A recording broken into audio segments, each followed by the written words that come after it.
name's Sam and I'm a West Ham fan. I was born in East London and my dad is a huge West Ham fan himself. He's been a season ticket holder for a number of years. My first game in 1998, we beat Leicester 3-2. It was also the game where Joe Cole signed his first professional contract as a West Ham player.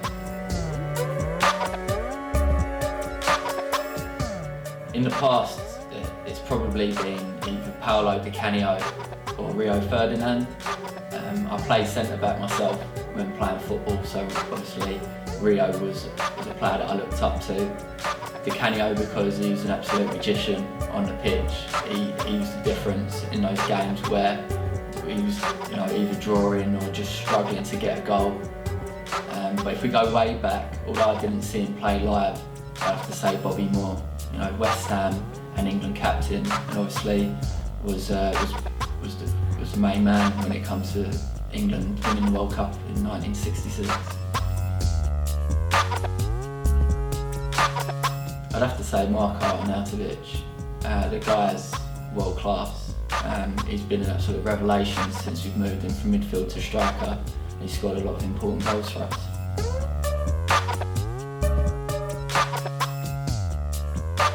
We never seem to beat a team consistently, but one that stands out would have to be Reading.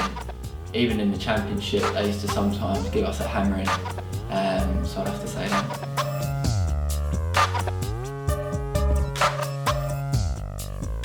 Being a West Ham fan, we don't really dread playing anyone. We always believe that we're going to win on match day, but I think the one team that every football fan would say would be Manchester City. So they've got an abundance of talent, spent huge money over the past couple of years, and have some fantastic players. In terms of individuals, I have to say Eden Hazard. He always seems to give us the run around whenever we play him, and I fear for our fullbacks whenever he drifts out wide.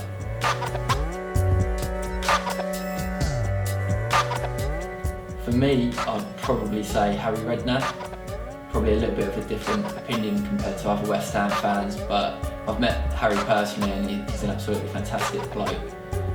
He signed some great players at West Ham as well, especially in the late 90s. We did see a little bit of success under his reign in the Europa League as well, so definitely Harry for me.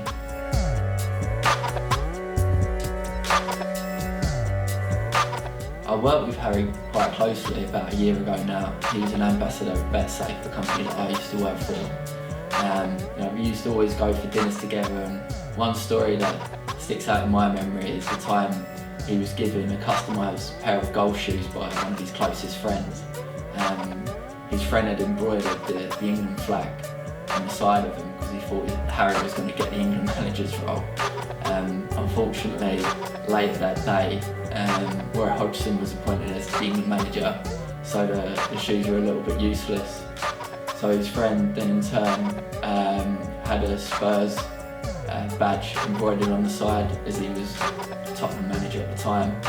And then a week later, Harry was sacked from Tottenham, so lightning struck twice for him on that one.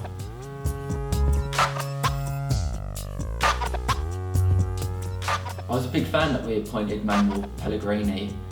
He's had a bit of a slow start to management at West Ham. We're yet to get off the mark in the Premier League, but that's included games, away at Liverpool, away at Arsenal, which you're not really expected to win. He's definitely added more attacking flair to the squad. It's just at the back we're leaking a few goals, but I do believe he's going to turn things around.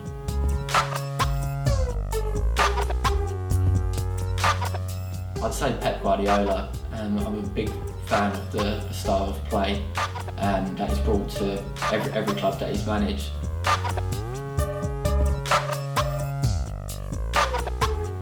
At the moment, we're desperate for a defensive midfield player, so someone in the mould of Sergio Busquets or Kante from Chelsea would be ideal to plug that gap.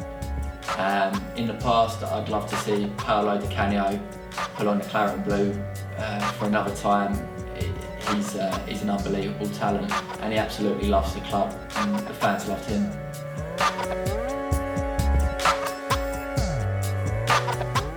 I'd probably say Di Canio again. You know, not for just his goals and his work rate, but because of the affiliation that he had to fans, and that was passion on the pitch.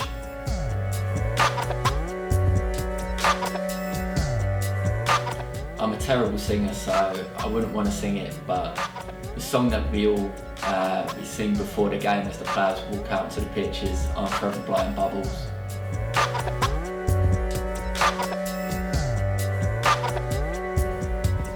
I think all West Ham fans have a slight hatred for Paul Ince. Ince obviously was a West Ham player, but before he even had his transfer to Manchester United, he was caught wearing a Manchester United shirt which made the papers, and West Ham fans have never forgiven him since.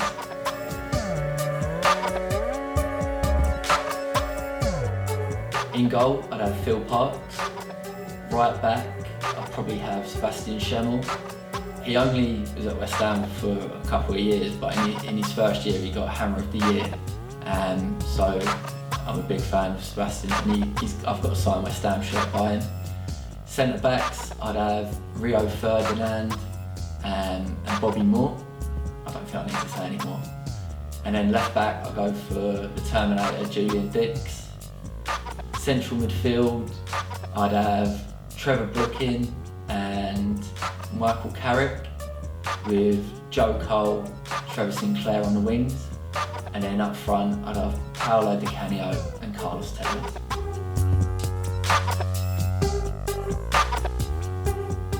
Our owners actually made their money from the porn industry. David Gold, still a majority shareholder in Ann Summers. You know, we've got 3 members on the board, which is Karen Brady, David Gold and David Sullivan. And David Sullivan and David Gold have took up the nickname of the Dildo Brothers.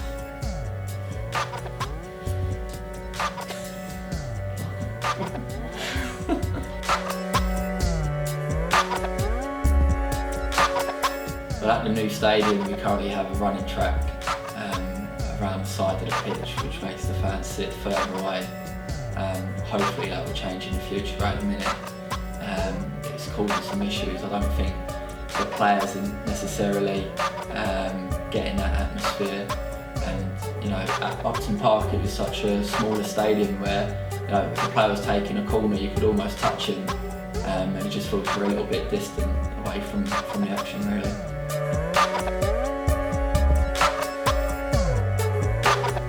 I'd sign myself as a striker.